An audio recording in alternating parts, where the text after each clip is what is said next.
भगवान ऐसा बेटा सबको दे। बहुओं के लिए एक शिक्षाप्रद कहानी।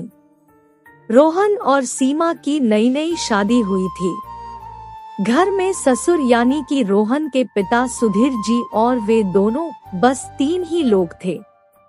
इस घर को रोहन के माँ बाप ने जीवन भर पाई पाई जुटाकर बड़ी मेहनत और अरमानों से बनाया था। वरना आज के समय में मुंबई में घर बनाना तो दूर की बात है, किराए पर लेना भी बहुत बड़ी अचीवमेंट से कम नहीं है।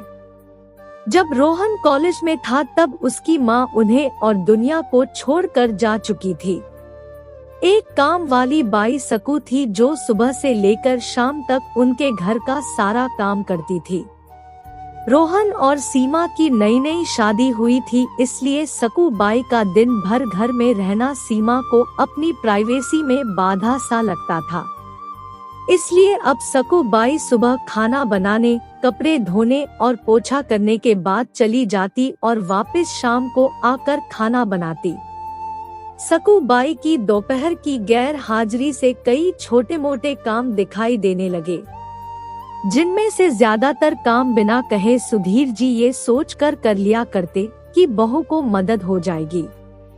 लेकिन उसकी बहू सोचती थी कि ससुर जी को औरतों के कामों में दखल देने की आदत है। एक दिन मौका देखकर सीमा ने रोहन से कहा, क्यों ना हम बाबूजी को वृद्धाश्रम में भेज दे। सिर्फ एक बार पैसा भरना पड़ेगा और उन्हें भी अपने उम्र के लोगों का साथ मिल जाएगा और हमें भी अपनी प्राइवेसी के बारे में ज्यादा सोचना नहीं पड़ेगा। रोहन ने सीमा की बातों पर ज्यादा ध्यान नहीं दिया। कुछ दिन ही बीते थे कि बाबूजी अपने दोस्तों के साथ एक हफ्ते के लिए टूर पर चले गए और इत्तेफाक से इसी दौरान सकू बाई भी छुट्टी पर थी। फिर क्या, सीमा को जैसा चाहिए था वैसा समय मिलने लगा। अब रोहन रेस्टोरेंट में खाना खा लेता और सीमा का काम ऑमलेट ब्रेड या मैगी से चल जाता। सीमा को खाना बनाने की टेंशन तो नहीं थी, लेकिन घर में निकलने वाले सारे काम तो अभी भी करने ही थे। ससुर जी की गैर हाजिरी में सीमा को एहसास हुआ कि वह बिना कहे ही जो काम कर लिया करते थे उनसे कितना फर्क पड़ता था। अब छोटे मोटे लगने वाले यह काम भी काफी समय और एनर्जी लेने वाले थे। कुछ दिन बीतने के बाद एक दिन रोहन सीमा को कहता है, चलो आज कहीं बाहर घूम कर आते हैं। सीमा बड़ी खुशी खुशी सज धज कर बाहर घूमने के लिए तैयार हो जाती है। रोहन सीमा को अपने घर से 5 किलोमीटर दूर एक चौल में लेकर आता है। एक आदमी रोहन के हाथों में एक चाबी देता है। रोहन उस चाबी को लेकर चौल का एक कमरे का दरवाजा खोलता है। कमरा खुलते ही 2 रूम वाले उस छोटे से अंधेरे से भरे घर के अंदर रोहन सीमा को लेकर जाता है और कहता है, कैसा लगा तुम्हें हमारा नया घर। रोहन कहता है, हम अगले महीने से इसी मकान को भाड़े में लेकर अलग रहेंगे और अपनी प्राइवेसी का मजा लेंगे। अभी मेरी आमदनी के हिसाब से हम इसी को एफोर्ड कर सकते हैं। रोहन का यह व्यवहार सीमा के समझ में नहीं आया। वह चौंकते हुए कहती है, हमारे पास अपना इतना बड़ा घर तो है, फिर क्यों हम भाड़े से रहेंगे।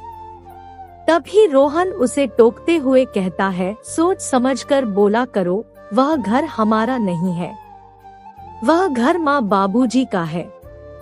तुम्हारे पास 1 महीना है सोचने के लिए कि तुम्हें आगे क्या करना है।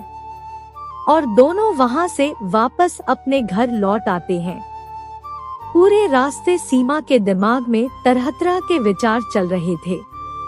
घर पहुँचते ही उसने रोहन से कहा, माना कि यह घर माँ बाबूजी का है, लेकिन क्या हमारा इस पर कोई हक नहीं है।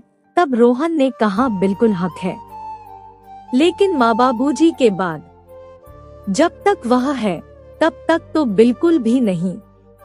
अगर तुम्हें हक समझ में आता है तो तुम्हें जिम्मेदारियां भी समझ में आती होंगी। सिर्फ हक के बारे में सोचकर और अपनी जिम्मेदारियां भूलकर स्वार्थी होना क्या भला अच्छा होता है। अब सीमा के पास रोहन के इस सवाल का कोई जवाब नहीं था। वह सोचने लगी कि उसने अपने क्षणिक सुख के स्वार्थ के लिए इतने नीचे गिरकर ऐसी घटिया सोच अपने दिमाग में आने दी। उसे मन ही मन पछतावा होने लगा। सीमा रोहन से बोली, मुझे माफ कर दीजिए, मैं सच में स्वार्थी हो गई थी, मुझसे बहुत बड़ी गलती हो गई। तब रोहन बोला, तुम्हें अपनी गलती का एहसास हुआ, मेरे लिए यही काफी है, मैं तुमसे नाराज नहीं हूँ। बेटे और बहू का यह वार्तालाप सुधीर जी दरवाजे पर खड़े होकर सुन रहे थे। उन्होंने आसमान की तरफ देखा और बोले, भाग्यवान तुम धन्य हो जो तुमने ऐसे बेटे को जन्म दिया है। उन्होंने दरवाजा खटखटाया। बहू ने दरवाजा खोला तो उनके हाथों में पकड़ी थैली से गरम-गरम समोसों की सुगंध उसको आने लगी। ससुर जी ने अपनी बहू से कहा, वो कोने वाले हलवाई के पास से लाया हूँ, तुम्हें बहुत पसंद है ना समोसे।